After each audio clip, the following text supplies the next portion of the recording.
माँ तुलसी की जय हो, माँ तुलसी की जय हो, विष्णु भगवान की जय हो, विष्णु भगवान की जय हो। दैत्यराज कलनेमी की कन्या बिंदा का विवाह जलंधर से हुआ।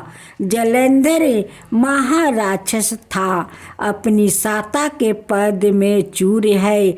उसने माता लक्ष्मी को पाने की कामना से युद्ध किया, परंतु समुद्र से ही उत्पन्न होने के कारण माता लक्ष्मी ने उसे अपने भाई के रूप में स्वीकार किया। वहाँ से पराजित होकर वो देवी पार्वती को पाने की लालसा से कैलाश पर्वत पर गया। भगवान देव शिव का ही रूप धारण कर माता पार्वती के समीप गया, परंतु माँ ने उन्हें योग बल से उसे तुरंत पहचान लिया और वहाँ से अंतर्ध्यान हो गई। देवी पार्वती ने क्रोध होकर सारा वृत्तांत भगवान विष्णु को सुनाया। जलंधर की पत्नी बिंदा अत्यंत पतिव्रता स्त्री थी। उसी के पतिव्रता धर्म की शक्ति से जलंधर ना तो मारा जाता था और ना ही पराजित होता था। इसलिए जलंधर का नाश करने के लिए बिंदा का पतिव्रता धर्म को भंग करना बहुत आवश्यक था। इसी कारण भगवान विष्णु ऋषि का भेष धारण कर वन में जा पहुँचे, जहाँ बिंदा अकेली बर्मन कर रही थी। भगवान के साथ दो मायावीर राक्षस भी थे, जिन्हें देखकर बिंदा भयभीत हो गई। ऋषि ने बिंदा के सामने पल में दोनों को भस्म कर दिया। उनकी शक्ति देखकर बिंदा ने कैलाश पर्वत पर महादेव के साथ युद्ध कर रहे अपने पति जलंधर के बारे में पूछा। ऋषि ने अपने माया जाल से दो बांदर प्रकट किया। एक बांदर के हाथ में जलंधर का सिर था और दूसरा के हाथ में धर। अपने पति की यह दशा देखकर बिंदा मूर्छित होकर गिर पड़ी। होश में आने पर उन्होंने ऋषि रूपी भगवान से विनती की कि वो उसके पति को जीवित करे। भगवान ने अपनी माया से पूर्ण जलंधर का सिर धर से जोड़ दिया और सवाए भी वो उसी शरीर में प्रवेश कर गए। बिंदा को इस छल का तनिक भी आभास नहीं था। जलंधर बने भगवान के साथ बिंदा पतिव्रता का व्यवहार करने लगी, जिससे उसका सतीव्रता भंग हो गया। ऐसे तो ही बिंदा का पति जलंधर युद्ध में हार गया। इस सारी लीला का जब बिंदा को पता चला तो उसने क्रोध होकर भगवान विष्णु को हृदयहीन शिला होने का श्राप दे दिया। अपने भक्त के श्राप को भगवान विष्णु ने स्वीकार किया और शालिग्राम पत्थर बन गया। सृष्टि के पालनकर्ता के पत्थर बन जाने से ब्रह्मांड में अतुलनीय की स्थिति हो गई। यह देखकर सभी देवी देवताओं ने बिंदा से प्रार्थना की, वो भगवान विष्णु को श्राप से मुक्त कर दे। बिंदा ने भगवान विष्णु को श्राप से मुक्त कर दिया, सवाए आत्मदाह कर लिया। जहाँ बिंदा भस्म हुई वहाँ तुलसी का पौधा उग गया। भगवान विष्णु ने बिंदा से कहा, हे बिंदा, तुम अपने सतीव्रता के कारण मुझे लक्ष्मी से भी अधिक प्रिया हो गई हो। अब तुम तुलसी के रूप में सदा मेरे साथ रहोगी।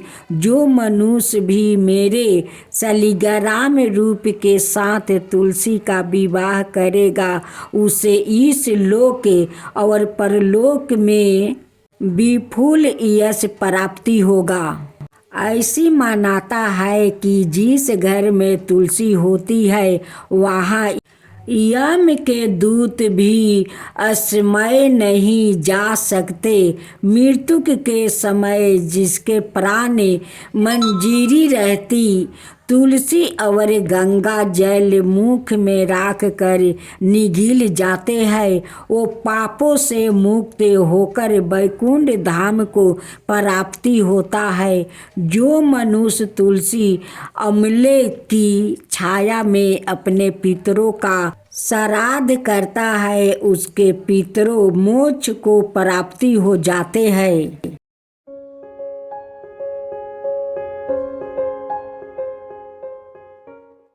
आज बृहस्पतिवार का दिन विष्णु भगवान की व्रत कथा। विष्णु भगवान की जय हो, विष्णु भगवान की जय हो।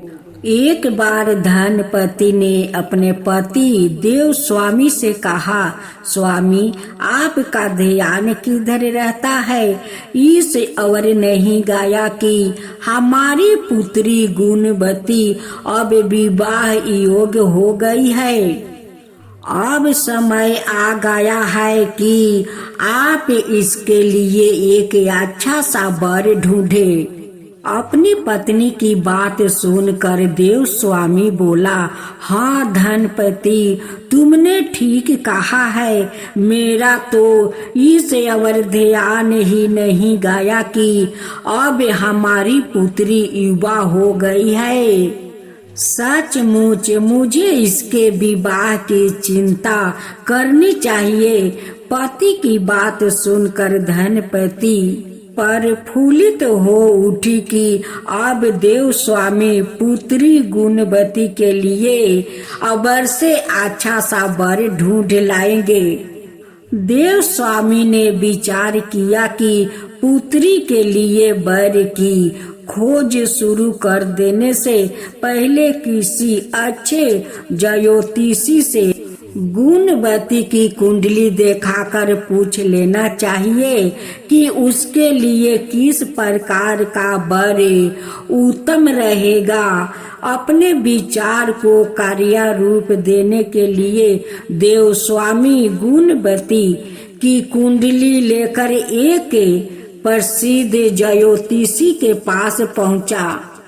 बोला, महाराज कृपया बताइए मेरी पुत्री के लिए किस प्रकार का वर उचित रहेगा और उसे मैं किस दिशा में तलाश करूं। देव स्वामी को ज्योतिषी कुछ कहते कहते रुक गया। हाँ महाराज कहिए, देव स्वामी ने उत्सुक होकर पूछा। ज्योतिषी ने कहा, देव स्वामी अच्छा होगा कि तुम अपनी पुत्री का विवाह त्याग दो। लेकिन क्यों महाराज? ज्योतिषी की बात सुनकर देव स्वामी चिंतित रह गया।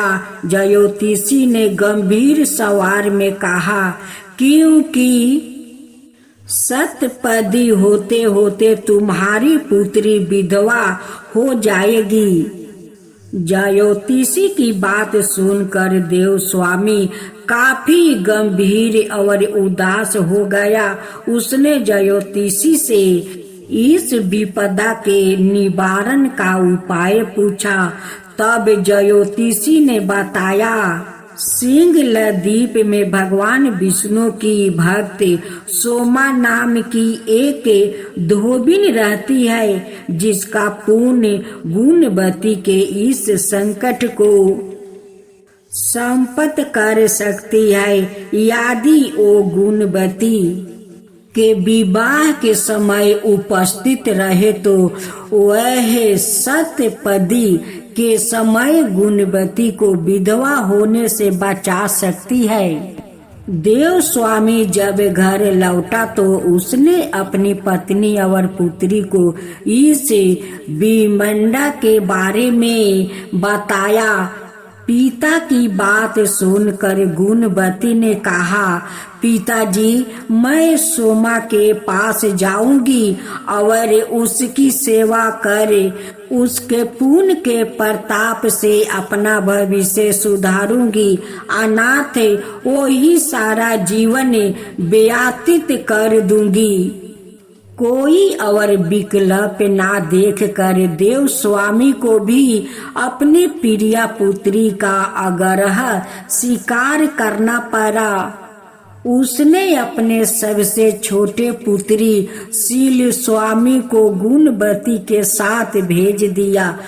दोनों सिंगल द्वीप के लिए चल पड़े। समुद्र तट पर पहुंचकर वो ठिठक गया। उन्हें समझ में नहीं आ रहा था कि कैसे समुद्र पार करके सिंगल द्वीप पहुंच जाए। बड़ी देर तक भटकने के बाद थक हार कर वो दोनों एक बट वृक्ष के नीचे जा बैठे। वो दोनों अत्यंत भूखे प्यासे थे। वो दोनों जिस वृक्ष के नीचे बैठे थे उस वृक्ष के ऊपर एक गीदड़ का घोंसला था।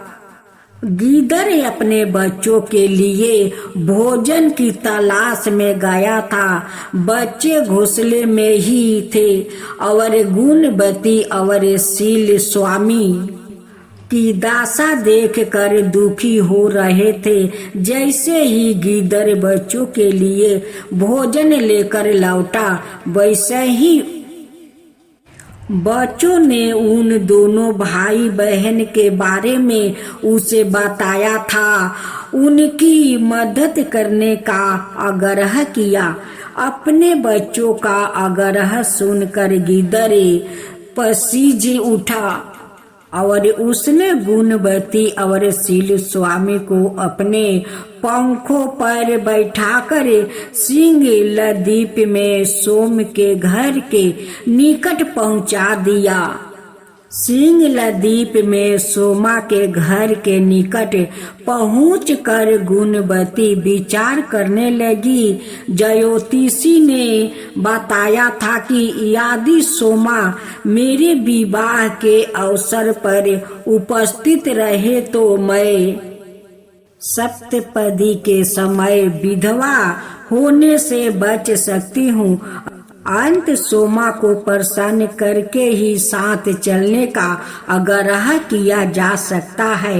यह विचार कर दोनों भाई बहन ने पास ही एक झोपड़ी बनाई और उसमें रहने लगे। सोमा नित प्रात भगवान विष्णु की आराधना किया करती थी। उसके जागने से पहले ही उसकी बहुएं उसके पूजा स्थल को लीप पोत कर साफ सुथरे कर दिया करती थी। अब गुणवती ने सोमा की बहुओं से पहले ही जाग कर सोमा के पूजा स्थल को लीप पोत कर सारे काम कर दिया करती थी। अब गुणवती ने सोमा की बहुओं से पहले ही जाग कर सोमा के पूजा स्थल को लीप पोत कर संवारना शुरू कर दिया। सोमा का ध्यान शीघ्र ही इस ओर गया कि मेरा पूजा स्थल जिस ढंग से संवारा जाता है उस ढंग से मेरी बहू कभी नहीं संवारती है। उसकी बहुओं ने झूठ बोल दिया कि हम लोग ही यह काम करती हूँ। तब सोमा ने सवाए पाता लगाने का निश्चय किया। वो रात भर जागती रही। रात्रि के अंतिम पहर में उसने एक युवती को पूजा स्थल को लिपते हुए देखा। सोमा तत्काल उसके पास पहुंची और बोली, पुत्री तुम कौन हो और प्रत्येक दिन मेरे स्थल की साफ सफाई क्यों करती हो? तब गुणवती सोमा से अपना परिचय देते हुए अपने संकट के बारे में बताया और उसे अपने साथ चलने का आग्रह किया। गुणवती की सेवा भावना देखकर सोमा का मन बिहुल उठा। वो गुणवती के साथ चलने के लिए तैयार हो गई। शुभ मुहूर्त पर गुणवती का विवाह समारोह प्रारंभ हुआ। सप्तपदी पूर्ण होते होते वर अचेत होकर गिर पड़ा। तत्काल उसकी मृत्यु हो गई। तब सोमा भगवान विष्णु से प्रार्थना करने लगी, हे भगवान, मेरे पुण्य का फल वर को देकर उसे जीवित कर दो। भगवान विष्णु ने सोमा की प्रार्थना स्वीकार करते हुए वर को जीवित कर दिया। गुणवती पति को जीवित पाकर भाव विभोर हो गई। सोमा अपना काम पूरा करके सिंह लदीप लौट गई। घर पहुंचकर उसे एक हृदय विदारक दृश्य देखने को मिला। पुण्यवती सोमा की अनूप स्थिति में उसके पति पुत्र एवं दामाद की मृत्यु हो गई थी। परिजन उनके शवों के निकट विलाप करते हुए सोमा के आने की प्रतीक्षा कर रहे थे। सोमा ने उसी समय भगवान विष्णु का स्मरण करते हुए पीपल का वृक्ष की 108 परिक्रमा की। इससे भगवान विष्णु ने प्रसन्न होकर सोमा का पति पुत्र और दामाद को जीवित कर दिया। यह देखकर सोमा की बड़ी बहू ने कहा, हम लोग भी आज से भगवान विष्णु की आराधना किया करूंगी। सोमा कोई उत्तर दे पति इससे पूर्व ही भगवान विष्णु प्रकट हो गए। उन्होंने सोमा की बहुओं को समझाते हुए कहा, यह मात्र मेरी कृपा का परिणाम नहीं है, यह तो सोमा के उस पुण्य का परिणाम है जो इसने निष्ठा, लगन और परोपकार का द्वारा अर्जित किया है। मैं भी उसी की सहायता करता हूँ जो अन्य बड़े को त्याग कर मौन साधना और परोपकार में मन लगाता है। भगवान विष्णु की बात सुनकर सोमा की बहुओं की आंख खुल गई और उन्होंने भी ईश्वर की मन साधना और परोपकार का पालन किया। ओ माघ माह की अमावस्या का दिन था। किंवदंती है कि उसी समय से माघ माह की अमावस्या मौनी अमावस्या के रूप में मनाई जाने लगी।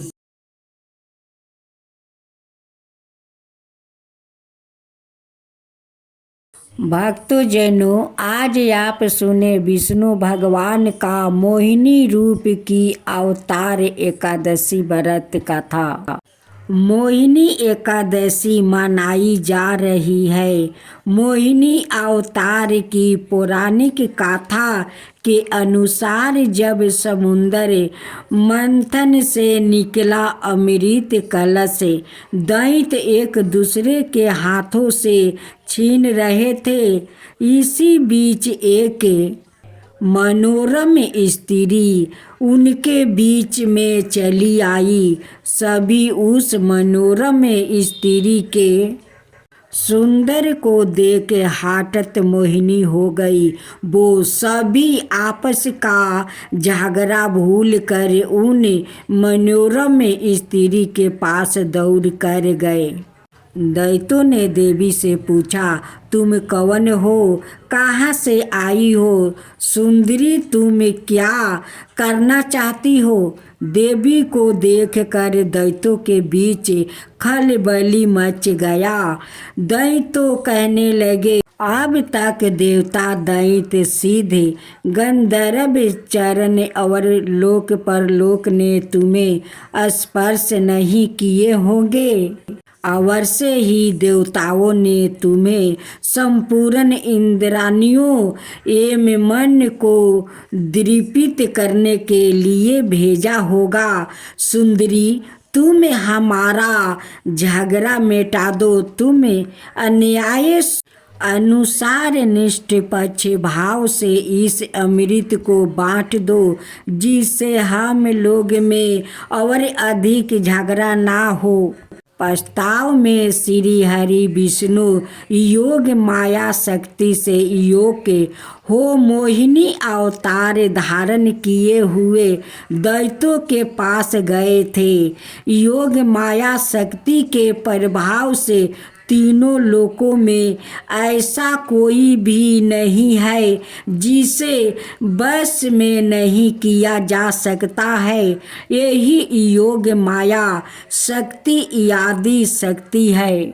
दैत्यों की प्रार्थना पर तीनों लोगों को मोहित करने में असमर्थ मोहिनी देवी ने दैत्यों से हंस कर कहा, मैं माया हूँ और आप महिषी कश्यप के संतान है। मुझे अन्याय का भार क्यों दे रहा है। बुद्धिमान पुरुष को अवेच्छाचारी स्त्रियों पर कभी विश्वास नहीं करना चाहिए। मोहिनी देवी की प्रयास भरी वाणी दैत्यों को और अधिक अवशत कर गई और उन्होंने अमृत से भरा कलश से उनके हाथों में दे दिया। मोहिनी देवी ने अमृत का कलश अपने हाथ में ले दैत्यों से कहा, मैं जो भी करूं फिर चाहे वो उचित होगा या अनुचित, अगर तुम्हें स्वीकार हो तो तुम्हें अमृत बांट सकती हूँ। उनकी मोही युक्ति मीठी बात सुनकर सभी दैत्यों देवी मोहिनी के प्रस्ताव पर सहमत हो गए। मोहिनी देवी ने अगले दिन अमृत पान करने की सलाह दी। मोहिनी देवी के आदेश अनुसार अगले दिन समस्त दैत्य स्नान कर अमृत पान करने हेतु पंचित में बैठे। देवता भी वहां आकर बैठ गया। मोहिनी देवी अमृत का कलश हाथ में लेकर आई। वो बड़ी ही सुंदर साड़ी पहने हुई थी, आंखें नशीली हो रही थी। कलश के समान सतन और गज सेवक के झुंड के समान जांघें थी। देवी के असरन नेपुर अपनी झंकार से सभी को मोहित कर रही थी। सुंदर कानों में कुंडल थे और उनकी नासिका कपोल था और मुखरा बिंदे बहुत ही मनोरम थे। बाद में भगवान के इस मोहिनी अवतार ने देवों को अमृत पान कराए और दैत्यों के साथ छल किया। उधर जब भगवान शिव ने सुना कि श्री हरि ने दैत्यों को मोहित कर देवताओं को अमृत पिलाने के लिए स्त्री रूप धारण किया है, वो उस स्थान पर गए जहाँ भगवान श्री हरि निवास करते थे। वहाँ जाकर शिव जी ने भगवान श्री हरि की स्तुति वंदना की की। श्री हरि ने शिव जी को दैत्यों को मोहित करने वाले मोहिनी रूप दिखाया। एकाएक शिव जी एक रंग बिरंग फूलों से भरे पूरे उपवन में पहुंच गए। वहां उन्होंने बड़े ही सुंदर परिधान पहने हुए, कमर में करधनी पहने हुए एक सुंदर स्त्री को कीड़ा करते हुए देखा। उन देवी ने लाज भाव से मुस्कुरा कर तिरछी नजर से शिव जी की और देखा। बस फिर क्या था, कामदेव को भस्म करने वाले भगवान शंकर का मन उनके हाथ से निकल गया। वो मोहिनी देवी को निहारने लगे।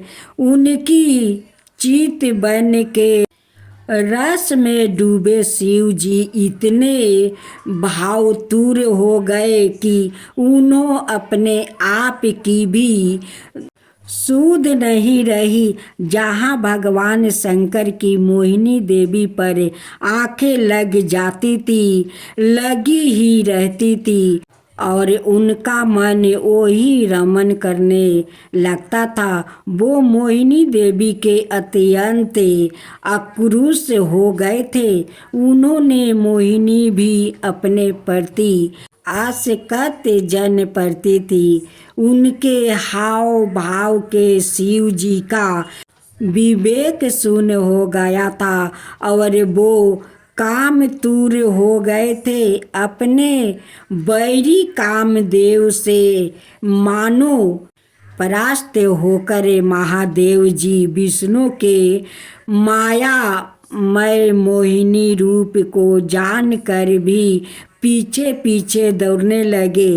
पार्वती जी का ख्याल त्याग कर शंकर मोहिनी के पीछे लग गए।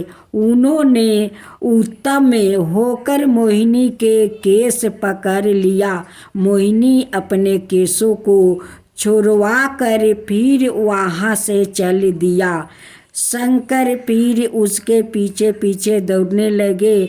उस समय पृथ्वी पर जहाँ जहाँ भगवान शंकर का बीरिया गिरा, वहाँ वहाँ शिवलिंग का क्षेत्र एवं सौरन की खाने हो गई। तत्पश्चात यह माया है ऐसा जान कर भगवान शंकर अपने स्वरूप में स्थिति हुई। यमराज भगवान की जय हो, यमराज भगवान की जय हो। एक महिला से यमराज ने कहा कि मैं तुम्हारे प्राण लेने आया हूँ, मैं तुम्हारा थोड़ा समय देता हूँ। अपनी किस्मत बदलने के लिए इस पुस्तक में जो चाहे लिख दो, वो ही हो जाएगा। महिला ने पुस्तक में देखा तो वह लिखा था, तुम्हारी सहेली को खजाना मिलने वाली है। इसके बाद क्या हुआ? एक महिला को यमराज मिले, लेकिन वो उन्हें पहचान नहीं सकी। उसने यमराज को पानी पिलाया। इसके बाद यमराज ने महिला से कहा कि मैं तुम्हारे प्राण लेने आया हूँ, लेकिन तुमने मुझे पानी पीने के लिए दिया, इस कारण मैं तुमसे खुश हूँ। तुम्हें एक अवसर देता हूँ, तुम अपना भाग्य बदल सकती हो।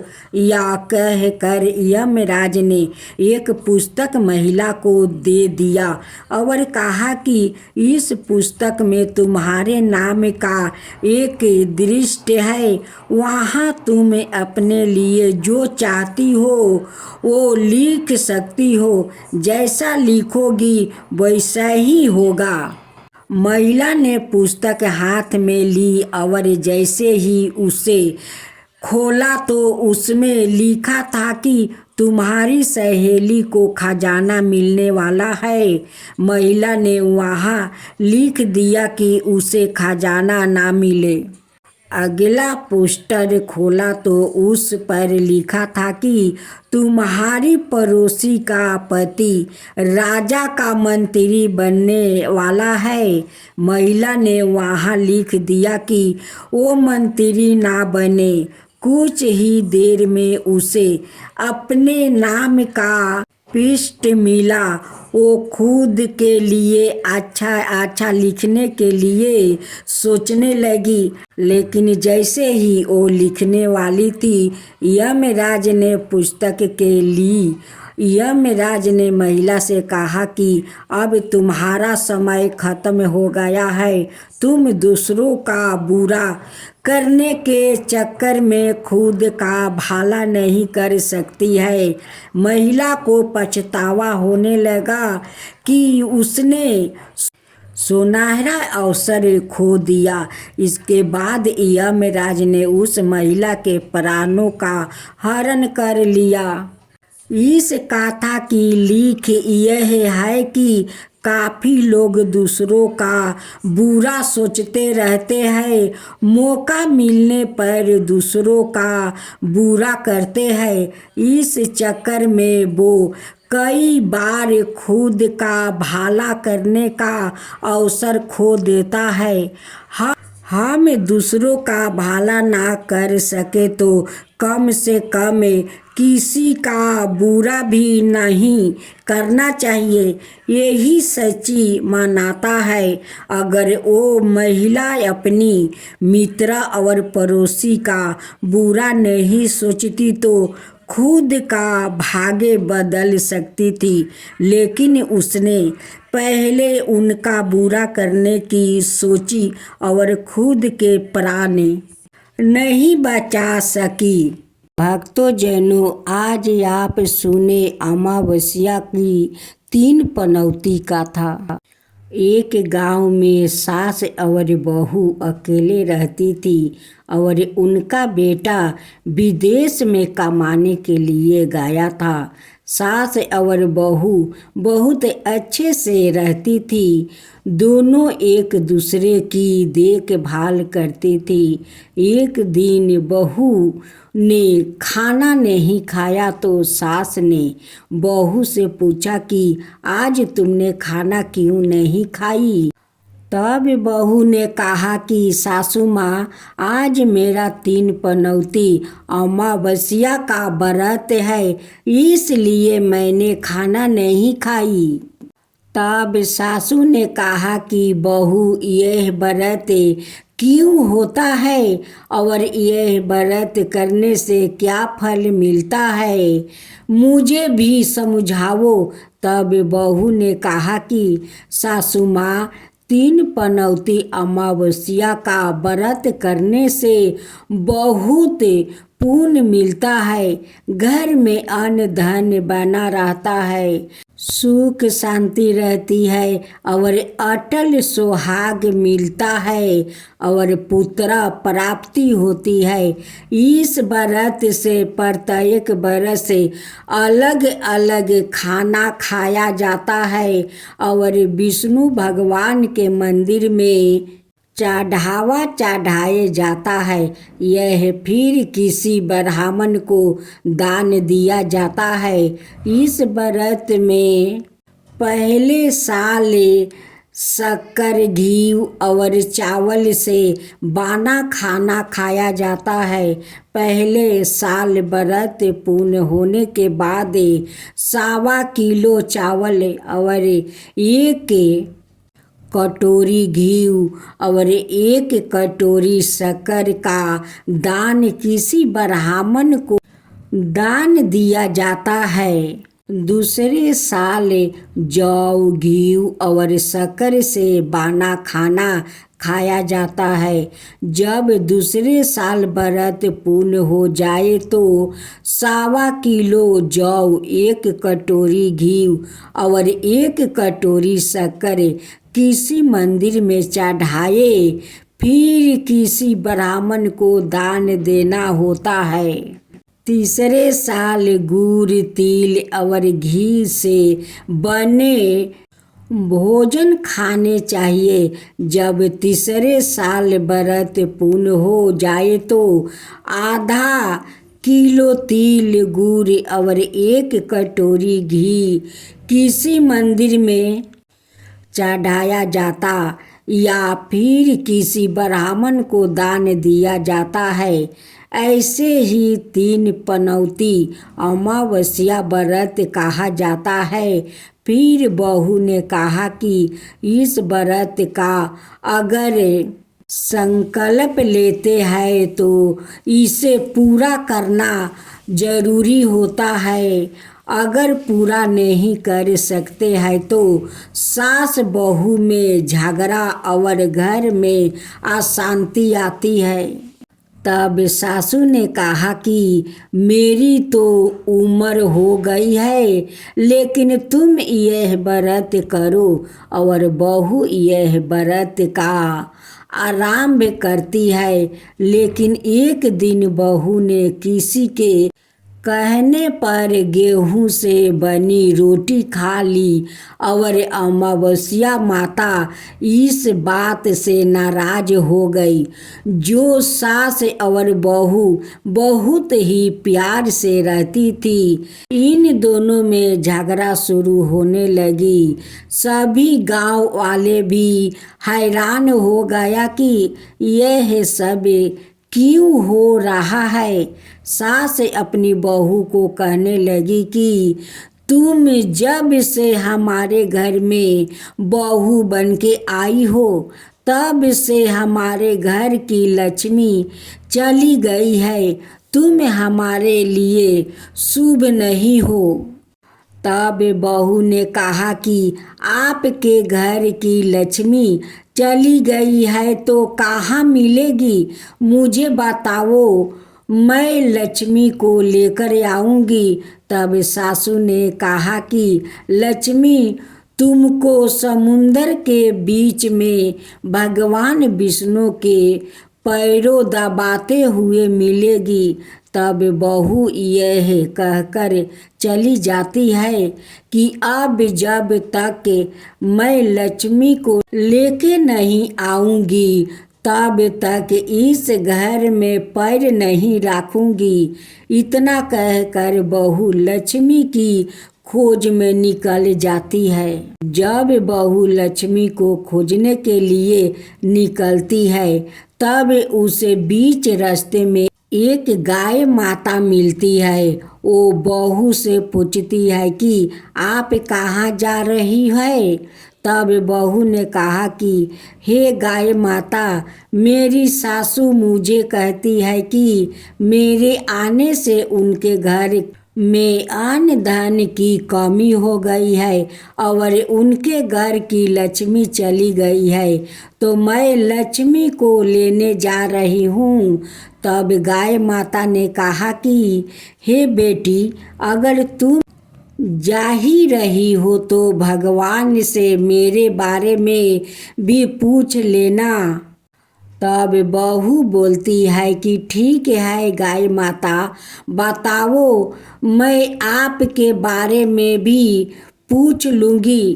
तब गाय माता बोलती है कि मेरे जब भी बछड़ा होता है वो मर जाता है, जिंदा नहीं रहता है। तुम भगवान से पूछ लेना कि मेरे साथ ऐसा क्यों हो रहा है, मैंने ऐसा कौन सा कर्म किया है।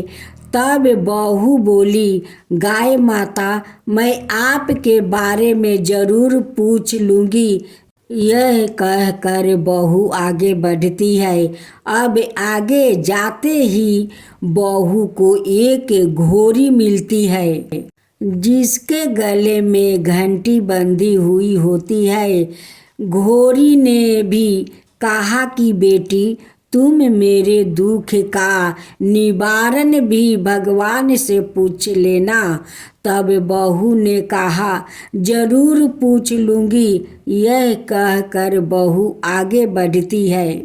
आगे जाते ही बहू को एक अंधा और बहरा उजरक मिलता है वो भी बहू से अपनी समस्या भगवान से पूछने के लिए कहता है।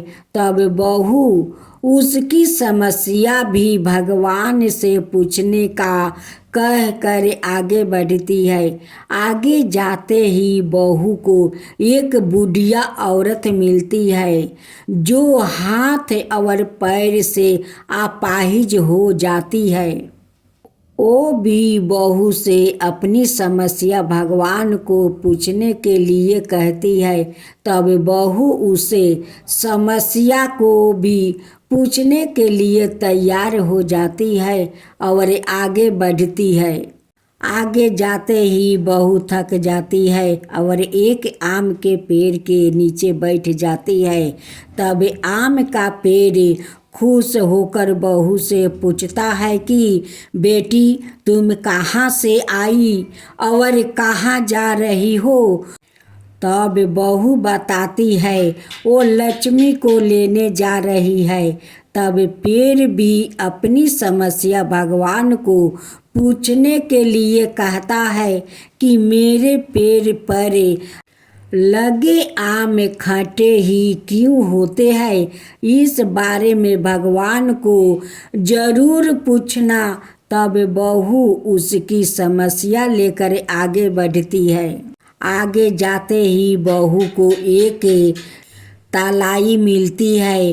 वो भी बहू को बताती है कि तुम भगवान से पूछना कि मेरे तालाई का पानी इतना मैला क्यों है, कोई भी इसे नहीं पीता है। तब बहू कहती है जरूर पूछूंगी और कह कर आगे बढ़ती है। बहुत दिन जंगल में चलते चलते बहू थक जाती है। उसे भूख भी लगती होती है लेकिन खाने को नहीं मिलने से वो थक जाती है और जंगल में बेहोश हो जाती है। उसी समय भगवान विष्णु और माता लक्ष्मी वहाँ विचरण करते हुए आते हैं। तब माता लक्ष्मी विष्णु जी से कहती है कि हे नाथ, यह आपकी बहुत बड़ी भक्त है, आप इसके दुखों का निवारण करो। तब भगवान विष्णु कहते हैं कि इस संसार में बहुत जीव दुखी है, सभी अपने अपने कर्मों का फल भोग रहे हैं। किस किस के दुख का निवारण मैं करूं। तब माता लक्ष्मी ने विष्णु से विनती की और कहा कि वो भूखी प्यासी है और इसे यहाँ अगर ऐसा ही छोड़ दिया तो जंगली जानवरों उसे अपना शिकार बना देंगे। माता लक्ष्मी की बात सुनकर भगवान विष्णु एक साधु का भेष धारण करते हैं और बहू के पास जाते हैं और होश में लाते हैं। बहू के होश में आते ही साधु भेष में भगवान उससे पूछते हैं कि वो यहाँ क्यों आई है और कहाँ जा रही है। तब बहू पूरी बात बताती है। उसकी बात सुनकर भगवान विष्णु और माता लक्ष्मी प्रकट होते हैं। उनके साथ अमावस्या माता भी प्रकट होती है। बहू उनके चरणों में गिर कर वंदना करती है। अमावस्या माता बहू को कहती है कि बेटी, तूने मेरे व्रत को खंडित किया है, इसी की साजा मिली है तुम्हें, लेकिन अब मैं तुम्हें माफ करती हूँ और तुम घर जाओ।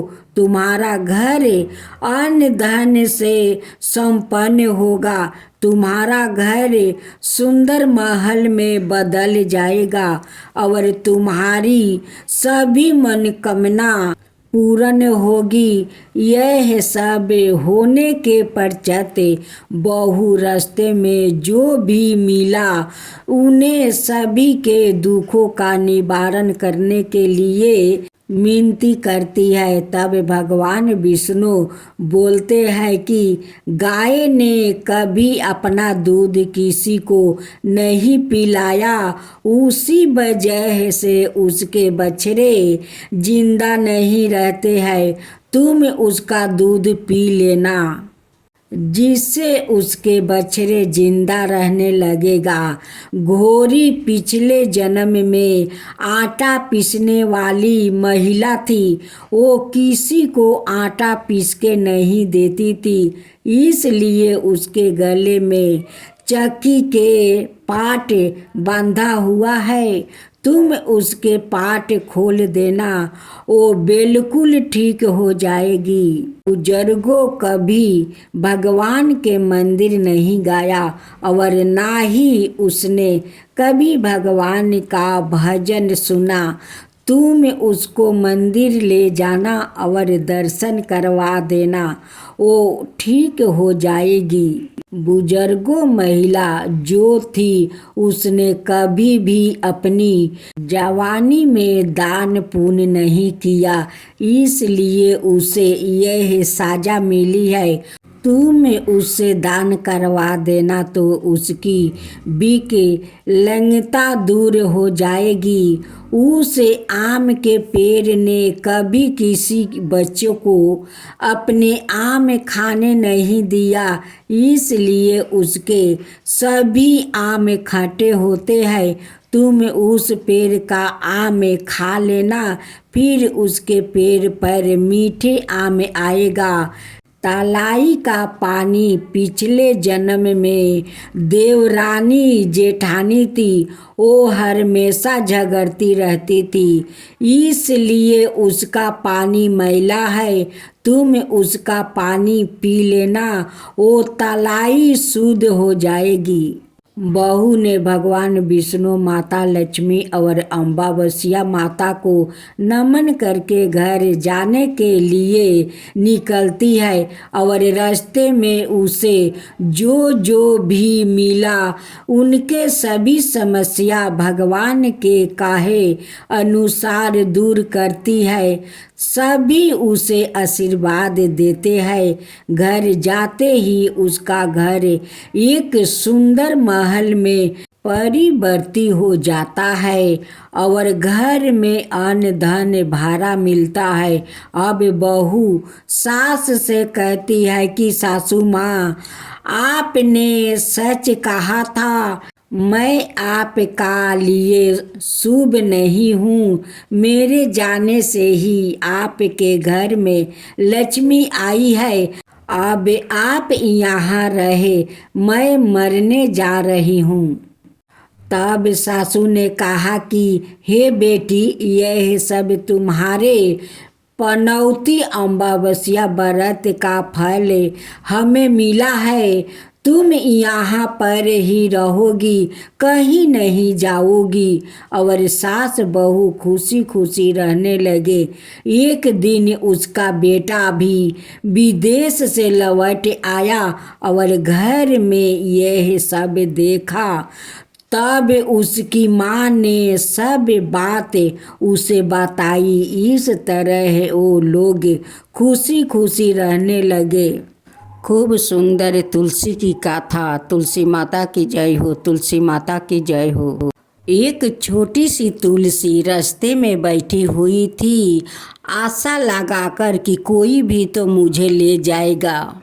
एक दिन एक गौ माता आई, उनकी बछड़ा बहुत बीमार था। उस तुलसी से कहती है कि हे तुलसी, मुझे 2 पाता दो, मेरा बच्चा बहुत बीमार है, तुम्हारा पतिया खा लेगा तो मेरा बच्चा ठीक हो जाएगा। वो छोटी तुलसी कहती है कि मैं कैसे तुम्हें पाता दे दूं, मैं तो ऐसा ही छोटी हूँ, अगर अपना पतिया तुम्हें दे दूंगी मैं अपना शरीर को ठंडक कैसे दूंगी, मैं तुम्हें पतिया नहीं दे सकती हूँ। गौ माता कहती है कि नहीं तुलसी, मुझे 2 पतिया दे दो कि मेरा बच्चा खाकर वो ठीक हो जाए। जब छोटी सी तुलसी अपना पतिया नहीं दी तो गौ माता को बहुत दुख हुआ। वो कहने लगी कि तुलसी, मेरे बच्चा तो बहुत बीमार है, मैं आज तुम्हें श्राप देती हूँ कि तुम इसी रास्ते में तड़पती रहोगी और कोई तुम्हें नहीं उठाकर ले जाएगा और नहीं तुम्हारा आवाज़ किसी तक पहुँचेगा। तुम इसी रास्ते में तुम तड़पती रहोगी, कभी तुम बड़ी नहीं होगी। यही पर छोटी बन कर रहना, ये मेरी अभिशाप है, तुम तड़पते रहना। तुलसी कहने लगी कि नहीं गौ माता, ऐसे मुझे श्राप मत दीजिए। गौ माता कहने लगी कि मैं तो तुम्हें श्राप दे दिया, अब तो श्राप मैं आपस नहीं ले सकता हूँ।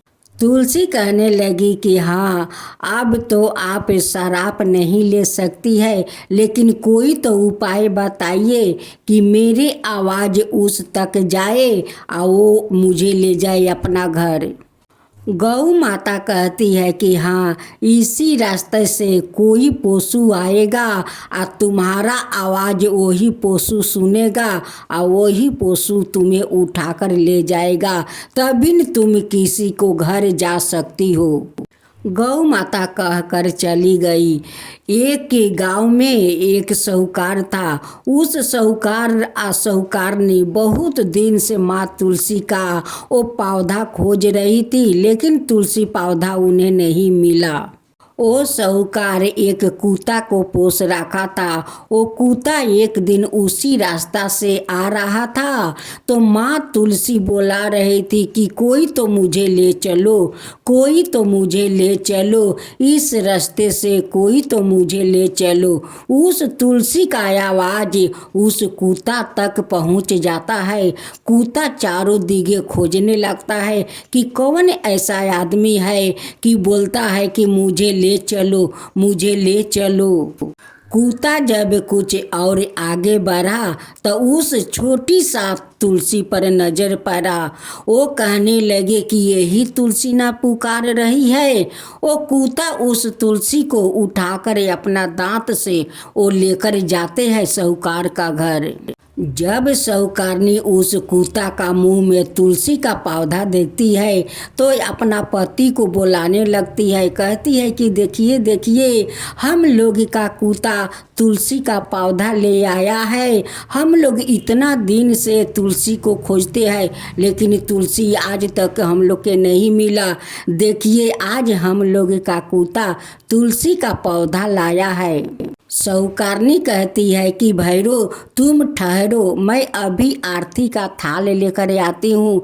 आरती उतार कर तब तुलसी को अपना आंगन में ले जाऊंगी। साहूकारनी आरती के थाल सजाती है और लेकर आती है और भैरो से कहती है कि हे भैरो, आज से तुम भैरो बन कर रहना। आज से मैं तुम्हें भैरो कहकर पुकारूंगी। आज तुम तुलसी को हमारे आंगन में लाए हो। साहूकारनी आरती करती है। आरती करके तुलसी को ले जाकर उनकी मंदिर में बैठा देती है। साहूकारनी का कोई संतान नहीं था। साहूकारनी माँ तुलसी का श्रद्धा भक्ति से पूजा करने लगी। एक दिन साहूकारनी सुबह के समय नहा धोआकर माँ तुलसी का पूजा कर रही थी। भैरवनाथ वहीं पर बैठे हुए माँ तुलसी का प्रार्थना करते हैं कि हे तुलसी, मेरे मालकिन का कोई संतान नहीं है, आप उन्हें संतान दे दीजिए, आप उन्हें संतान दे दीजिए माँ, आप दे दीजिए। भैरवनाथ का प्रार्थना माँ तुलसी सुन लेती है और उस भैरव को दर्शन देती है और कहती है कि भैरवनाथ, आप चिंता मत करो, तुम्हारा मालकिन का जरूर संतान होगा। आज तुम यहाँ पर लाकर मुझे खुश कर दिया है तो तुम्हारा प्रार्थना मैं जरूर सुनूंगी और तुम्हारा मालकिन का संतान मैं जरूर दूंगी। मैं तो तुम पर बहुत प्रसन्न हूँ कि आज रास्ते से उठाकर तुम इस आंगन में मुझे बैठा दिया है। कुछ दिन का बाद साहूकारनी का पेट में गर्भ रह जाता है। 9 महीना के बाद खूब सुंदर एक बेटा को जन्म देती है। अब तो साहूकार और साहूकारनी बहुत खुश हो जाते हैं कि आज माँ तुलसी हम लोग पर कृपा किया है। हम लोग कितना दिन से माँ तुलसी को खोज रहे हैं लेकिन मिली नहीं। आज तो भैरवनाथ माँ तुलसी को ले आकर तो चमत्कार कर दिया है। ये तो माँ तुलसी देखिए हम लोग का संतान दे दिया, माता पिता बना दिया। आज इस भैरव के कारण साहूकार और साहूकारनी जितना अपना पुत्र से प्यार करती थी उतना ही प्यार उस भैरवनाथ से करती। वो दोनों कहने लगे कि भैरव तुम्हारे कारण तो आज हमारा घर में संतान हुआ है, नहीं तुम तुलसी को लाते, नहीं हम लोग पूजा करते और नहीं हमारा संतान होता। आज तुम्हारे कारण तो मेरे घर में तुलसी आई है। अगर तुलसी नहीं मेरे आंगन में आती तो शायद मेरा बेटा नहीं होता, आज मैं माँ और पापा नहीं बनते। आपके कारण हुआ है भैरवनाथ। अब साहूकार साहूकारनी पहला भोजन अपना भैरवनाथ के देते, तब जाकर वो दोनों भोजन करते। माँ तुलसी सोचने लगी कि आज जे भैरवनाथ इस आंगन में मुझे लाया है, अब मेरा यहाँ श्रद्धा पूर्वक पूजा पाठ लोग करते हैं। उस गौ माता का अभिशाप के कारण नहीं वो अभिशाप देती कि तुम्हें एक दिन कोई पशु आएगा और ले जाएगा। आज उनकी अभिशाप के कारण तो ये भैरव मुझे इस साहूकार के आंगन में लाया और साहूकार साहूकारनी श्रद्धा पूर्वक मेरा पूजा करने लगे। तुलसी माता उस गौ माता को कुटी कुटी धन्यवाद देती है, कहती है कि हे गौ माता, आज से मेरे पाता सारे जग में चलेगा, सभिन को जग में मेरे 2 पाता पड़ जाएगा तो वो जग कभी खत्म नहीं होगा। सारे जगत भोजन करेगा लेकिन भंडार कभी खत्म नहीं होगा। हे तुलसी माता, जैसे उस साहूकारनी का आप पुत्र दिया, उनकी मन का इच्छा पूरा किया, वैसा ही सबका ऊपर कृपा कीजिए, सबका ऊपर कृपा कीजिए। तुलसी माता की जय हो, तुलसी माता की जय हो। जय जय तुलसी माता, जय जय तुलसी माता, सब जग की सुखदाता बरदाता।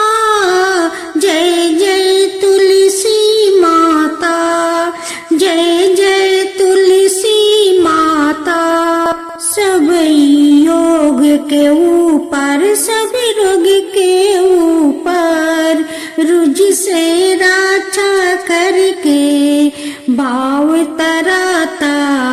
जय तुलसी माता, रुझ से रक्षा करके भाव तराता। जय तुलसी माता, बाहु पुत्री है सायामा, सुरबली है गारामा, विष्णु प्रिया जो तुम के सेवे सो नर तर जाता। जय जय जय तुलसी माता, जय जय जय तुलसी माता। हरि कैसी सभी राजते, त्रिभुवन से हो बनती थी, पतित जनों की तारानी तुम्हें हो भी खाता। जय जय तुलसी माता, जय जय तुलसी माता। लेकर जन्म बिजन में आई दिव्य भवन में, मानव लोगी तुम्हीं से सुख सनपति पाता।